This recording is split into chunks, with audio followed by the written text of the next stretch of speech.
High, কেমন আছো তোমরা সবাই? আশা করছি খুব ভালো আছো, আমিও খুব ভালো আছি। তাই চলে এসেছি আজকে আবার একটা নতুন ভিডিও নিয়ে। আর আজকে আমি যেটা বানাবো সেটা হচ্ছে ফুচকা, 1 প্লেট ফুচকা। তাহলে মাটি দিয়ে আমি এই ফুচকাটি কীভাবে তৈরি করলাম সেটা দেখতে হলে কিন্তু আমার পুরো ভিডিওটা দেখতে থাকো, কোনো রকম স্কিপ না করে। দেখো, ফুচকা তো বানাবো, কিন্তু ফুচকাগুলো রাখবো কোথায়? তার জন্য দেখো প্রথমেই কিন্তু আমি একটা থালা বানিয়ে নিচ্ছি। তার জন্য দেখো থালার আকারে কিন্তু কেটে নিয়েছি, আর আগেই কিন্তু আমি বেলনার সাহায্যে বেলে নিয়েছি, যেমনটা আমি ঠিক করি। এরপরে দেখো একটা মাটির রিং তৈরি করে ভালোভাবে চারধারে অ্যাটাচ করে দেব। এরপরে এটাকে কিন্তু খুব ভালো করে মসৃণ করে নিতে হবে। আর দেখো থালাটা কিন্তু আমার বানানো হয়ে গেছে, আর মাটিটা যেহেতু অনেকটা নরম আছে, শুকাতে কিন্তু একটু টাইম লাগবে, তো আমি এটা সাইডে রেখে দিলাম। এরপরে বানিয়ে নেব একটা বাটি। তার কারণ বাটিতে তো আমাকে তেঁতুল জলটা রাখতে হবে, তার জন্য বাটি বানিয়ে নিচ্ছি। তো দেখো কিছুটা মাটি নিয়ে নিয়েছি। এরপরে আমি বাটি বানানোর জন্য মাঝের থেকে কিছুটা মাটি তুলে নিচ্ছি। এরপরে আমি ভালোভাবে এটা আকার দিয়ে নেব এবং ভালোভাবে মসৃণ করে নেব, তাহলেই কিন্তু বাটিটা তৈরি হয়ে যাবে। আর দেখো তোমরা কিন্তু অন্যভাবে বাটি তৈরি করতে পারো, সেটা হলো গোল করে মাটিটা কেটে নেবে, তারপরে ছোটো ছোটো রিং তৈরি করে একের পর এক ভালোভাবে অ্যাটাচ করে দেবে, তাহলেই কিন্তু বাটি তৈরি হয়ে যাবে। থালা বানানো হয়ে গেল, বাটি বানানো হয়ে গেছে, তাহলে বাকি আছে কি বলো তো? ফুচকাগুলো। তো চলো এরপরে আমি মাটির ফুচকাগুলো রেডি করব। তার জন্য দেখো প্রথমেই কিন্তু গোল গোল করে 4টে করে নিয়েছি। আমি যেহেতু এখানে 4টেই করবো, তার জন্য 4টেই মাটি কেটেছি। তো তোমরা আরও বেশি করলে বেশি করে নিয়ে নিও। এরপরে দেখো আমি গোল করে কাটা মাটিটা মাঝখানটা একটু গর্ত করে নিয়েছি এবং ফুচকার আকারে করে নিয়েছি। বাকিগুলো কিন্তু আমি একইভাবে করে নেব। আর দেখো আমি এখানে কিন্তু যেটা দেখাতে চেয়েছি, ফুচকাগুলো কিন্তু ভাঙা আছে, অর্থাৎ এর ভেতরে তোমরা পুর এবং তেঁতুল জল দিয়ে খেতে পারবে। আর ফুচকা ভাঙলে দেখবে একই আকারের হয় না, একটু এবড়ো খেবড়ো হয়, তো সেরকমই বানানোর চেষ্টা করেছি।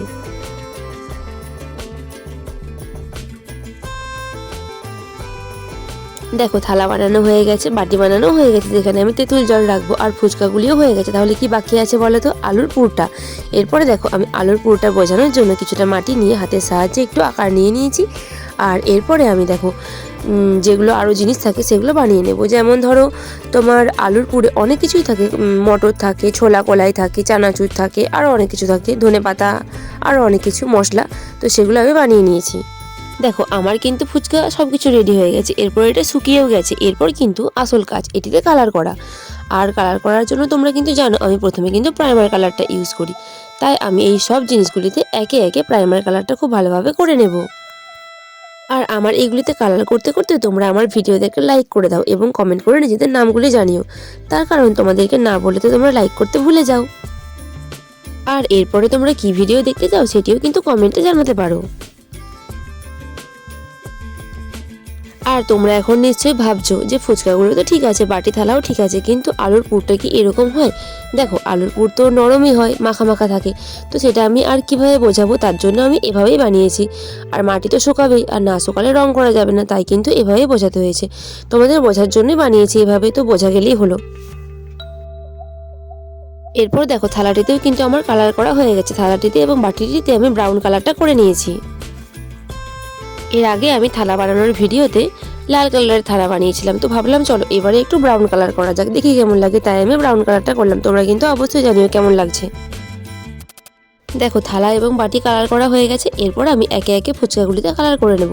আর ফুচকাগুলিতে দেখবে একটু হালকা হলুদ হলুদ কালারটা হয়, ঠিক হালকা ভাজা ভাজা কালারটা, তো আমি সেরকমটাই করার চেষ্টা করেছি। আর ফুচকাগুলিও কালার করা হয়ে গেছে। এরপর আমি আলুর পুরটিতে কালার করে নেব। আলুর পুরটিতে হলুদ কালারেরই হয়, তো এখানে ডিপ হলুদ কালারটা আমি করে নিয়েছি। আর এর উপরে যে আমি জিনিসগুলো বানিয়েছিলাম সেগুলিতে লাল এবং ছোলাতে আমি ব্রাউন কালারটা এবং মটরে আমি মটরের কালারটা করে নিয়েছি, এবং ধনেপাতা বা এই সমস্ত জিনিস বোঝানোর জন্য আমি হালকা করে সবুজ কালারটা দিয়ে নিয়েছি।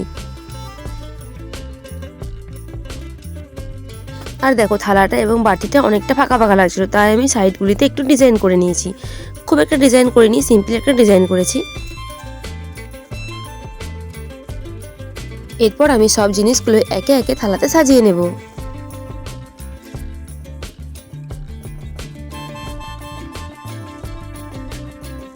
এখন তোমরা নিশ্চয়ই ভাবছো ফুচকা আছে, আলুর পুর আছে, বাটি আছে, থালা আছে, কিন্তু তেঁতুল জলটা কই?